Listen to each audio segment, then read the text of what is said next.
Hello everyone and welcome to Pearl Solutions.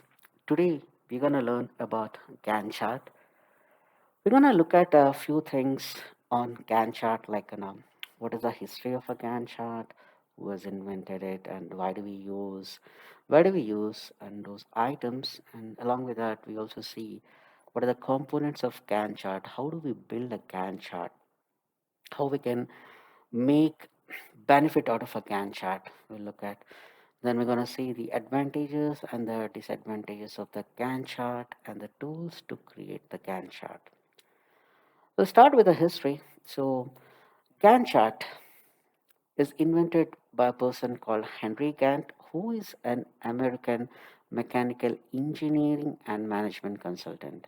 He has invented this tool around 1910, and then it got extended or it got progressed up to 1915. So there is a range of years throughout which the Gantt chart was invented, because a lot of research went in, like how it is going to help them to make the real use of the chart.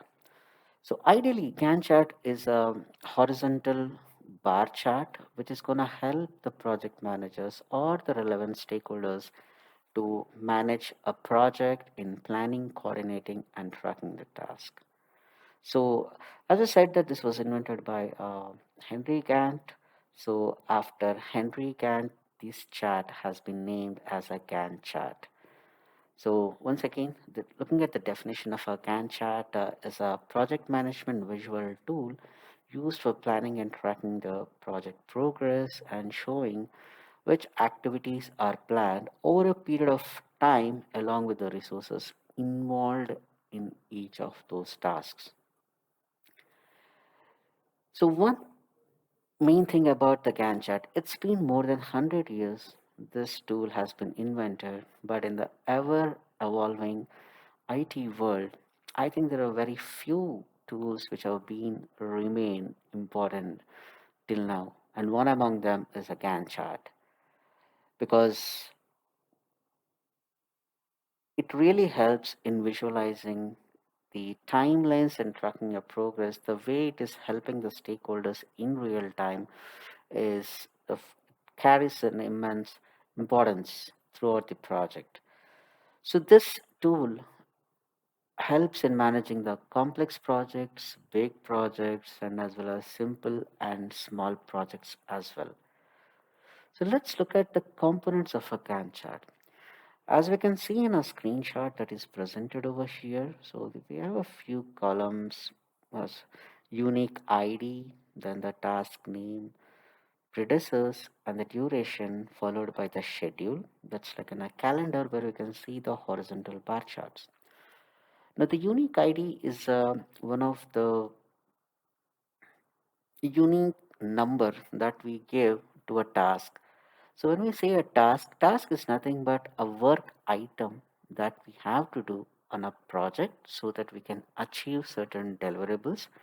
Based on these deliverables, more other deliverables can either start or we can start working on them. So collectively, if I sum up all the task activities or requirements in a Gantt chart, those contributes to the successful delivery of the project. So here in our screenshot, as we see, there is a task name, then there is a precedence, then there is a duration, right? So if you look at the ID one, so it states the project should get started, and for that activity or the action, we have given ID as 1.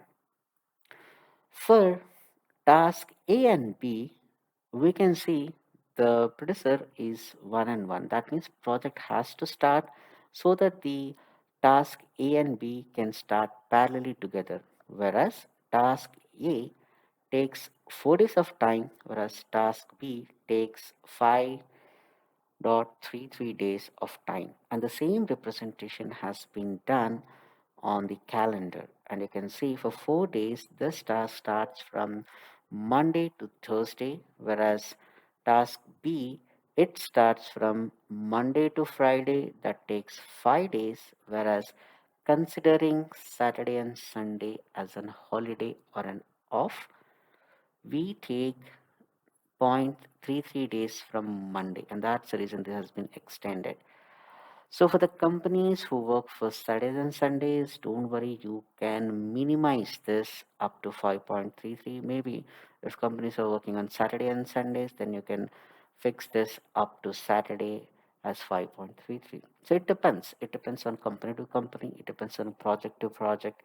It depends upon work to work as well.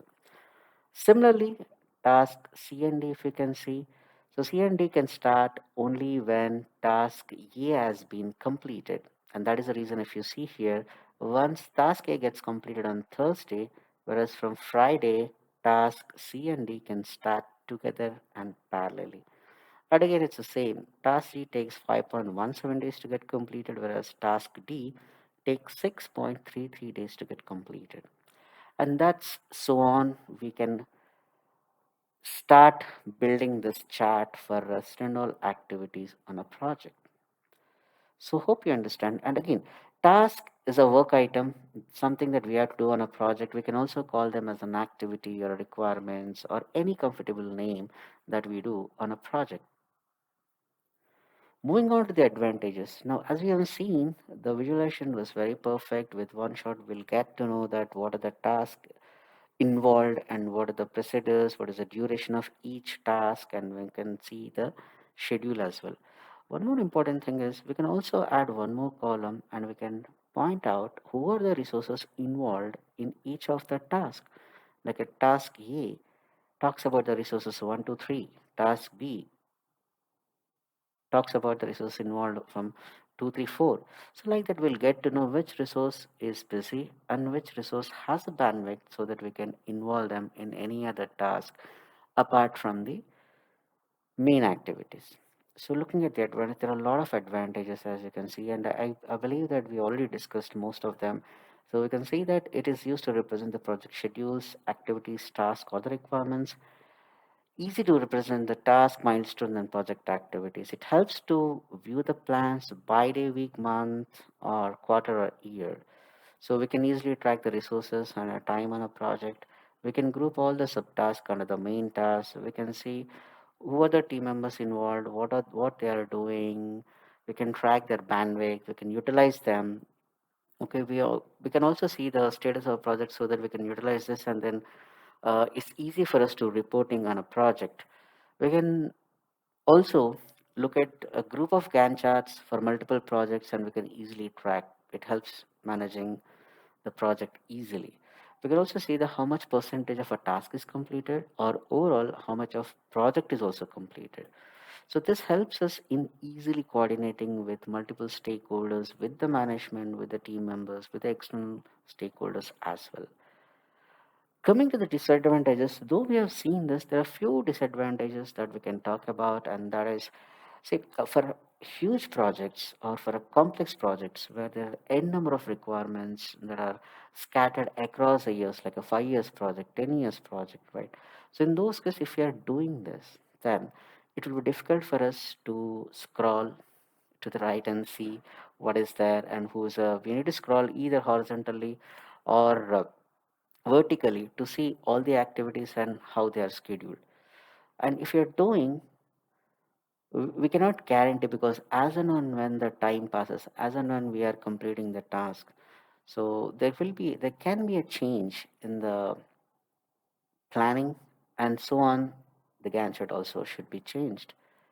So that means we need to frequently update the Gantt chart as well from time to time to make sure this is updated so that everyone of the stakeholders involved in a project gets the real picture of what is happening on it. So here are the few. So this requires more efforts for creating and managing the chart. Updating the chart is very time consuming. That's obvious for big projects. All tasks are not visible in a single view.